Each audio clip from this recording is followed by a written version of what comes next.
On the morning of March 15th, 44 BC, a man who ruled the known world got dressed, kissed his wife goodbye, and walked into a trap laid by his closest friends. He had less than 3 hours to live, and he had no idea. This is the true, hour-by-hour account of the final day of Julius Caesar, the man who conquered Gaul, crossed the Rubicon, and became the most powerful man in Rome. By the end of this video, you will know exactly who betrayed him, why the warnings he received were ignored, and how one of history's greatest conquerors was brought down not by an army, but by 23 knives. In the hours before dawn, Caesar's wife, Calpurnia, wakes from a nightmare. She dreams she is holding her husband's murdered body in her arms. Shaken, she begs him not to go to the Senate that day. Caesar, ever confident, is unmoved at first, but Calpurnia's fear is real enough that he actually considers staying home. Weeks before this morning, a soothsayer named Spurina had warned Caesar directly, "Beware the Ides of March." Caesar dismissed it as superstition. Now, walking toward the Senate on that very day, he reportedly passes Spurina in the street and jokes, "The Ides of March have come."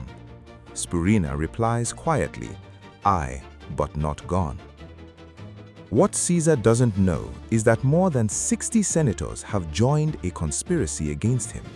Men he trusted, some he had personally pardoned, promoted, even loved. At the center of it all is Gaius Cassius Longinus, the mastermind of the plot, and Marcus Junius Brutus, a man Caesar considered almost a son. As Caesar travels toward the Theatre of Pompey, where the Senate is meeting that day, a man named Artemidorus pushes through the crowd and tries to hand him a scroll, a letter naming every single conspirator involved in the plot. Caesar takes the letter, but surrounded by well-wishers and petitioners, he never reads it. The one piece of paper that could have saved his life is lost in the noise of the crowd. Caesar arrives at the meeting hall. Ironically, the Senate isn't gathering in its usual chamber. It's meeting in a hall attached to a theater built by his old rival Pompey beneath a statue of Pompey himself. Caesar takes his seat, unaware that this room was chosen for a reason. Minutes later, a senator named Tilius Simba approaches him with a petition asking for his exiled brother to be pardoned. Caesar refuses. Simba grabs Caesar's toga and yanks it down from his shoulders. It's the signal. The conspirators move. Cassius strikes first, stabbing Caesar in the neck. Caesar spins around in shock and grabs Cassius' arm, but the others are already closing in. One by one, senators he once called allies draw hidden daggers from beneath their robes. In total, Caesar is stabbed 23 times. As Caesar sees Brutus among his attackers, a man he trusted like family, he reportedly stops resisting. Historical accounts suggest his final words, spoken in Greek, may have been closer to "you too, child," rather than the famous Latin phrase immortalized centuries later by Shakespeare, "et tu, Brute." He pulls his toga over his face and falls at the base of Pompey's statue. The Senate empties in panic.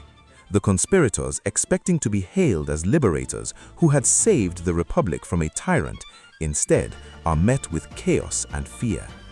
Rome does not celebrate, it grieves, and then it erupts. Within days, the city turns violently against the assassins. The conspirators believed killing Caesar would save the Roman Republic. Instead, it triggered more than a decade of civil war, ending with the rise of Caesar's own adopted heir, Octavian, who would become Rome's first emperor, Augustus. The men who killed Caesar to prevent one-man rule had, without realizing it, guaranteed it. If you enjoyed this story, hit subscribe, because next week we're uncovering the story of a queen who ruled an empire and then vanished from every historical record. And let me know in the comments, who do you think bears the most responsibility for Caesar's death, Brutus or Cassius? This has been Chronicles Untold. History remembers the fall,